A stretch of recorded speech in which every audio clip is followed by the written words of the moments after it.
Hello అండి, అందరికీ welcome to కుచ్చు స్పెషల్ డిషెస్.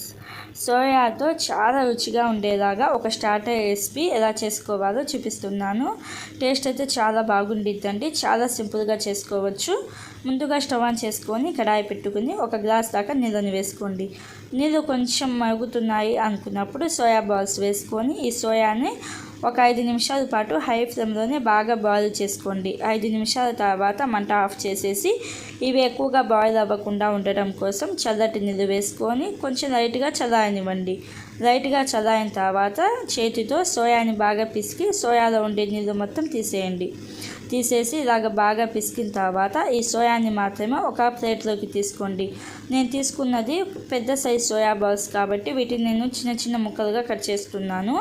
ఇలాగ సోయాని చిన్న చిన్న ముక్కలుగా కట్ చేసేసిన తర్వాత దీనిలోనే సాల్ట్ ఒక 1/2 టీ స్పూన్ దాకా వేసుకోండి. అలాగే పసుపు ఒక 1/2 టీ స్పూన్ దాకా వేసుకొని మీ కారానికి తగినంత రెడ్ చిల్లీ వేసుకోండి. నేను ఇక్కడ 1/2 టీ స్పూన్ దాకా వేసాను.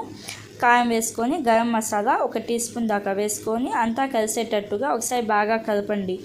ఇలాగా ఒకసారి బాగా కలుపుకున్న తర్వాత ఇప్పుడు స్టవ్ ఆన్ చేసుకొని కడాయి పెట్టుకొని 1 టీ స్పూన్ లేకపోతే ఒక 2 టీ స్పూన్ల దాకా నూనె వేసుకొని నూనె కొంచెం వేడి అయిన తర్వాత ఒక 2 ml కరివేపాకుని వేసుకోండి. 2 ml కరివేపాకుని వేసుకొని మనం మ్యారినేషన్ చేసుకున్న ఈ సోయా ముక్కలు వేసుకోండి. సోయా ముక్కలు వేసుకొని మంట మీడియం ఫ్లేమ్లో పెట్టేసి ఒక 8 నిమిషాల పాటు ఫ్రై చేసుకోండి.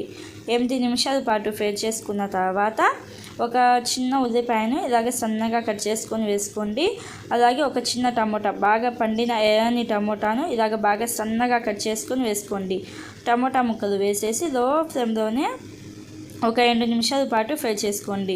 2 నిమిషాల తర్వాత సన్నగా కట్ చేసిన కొత్తిమీర కూడా వేసేసి ఒకసారి బాగా కలుపుకుని మంట ఆఫ్ చేసుకోవాలి. అంతే అండి, చాలా ఈజీగా సింపుల్గా మనకి సోయాతో స్టార్టర్ అయితే రెడీ అయిపోయింది. సర్వ్ చేసుకునేటప్పుడు కొంచెం నిమ్మరసం చల్లి తిన్నామంటే చాలా టేస్టీగా ఉండిద్ది. తప్పకుండా ట్రై చేయండి. Thank you, bye.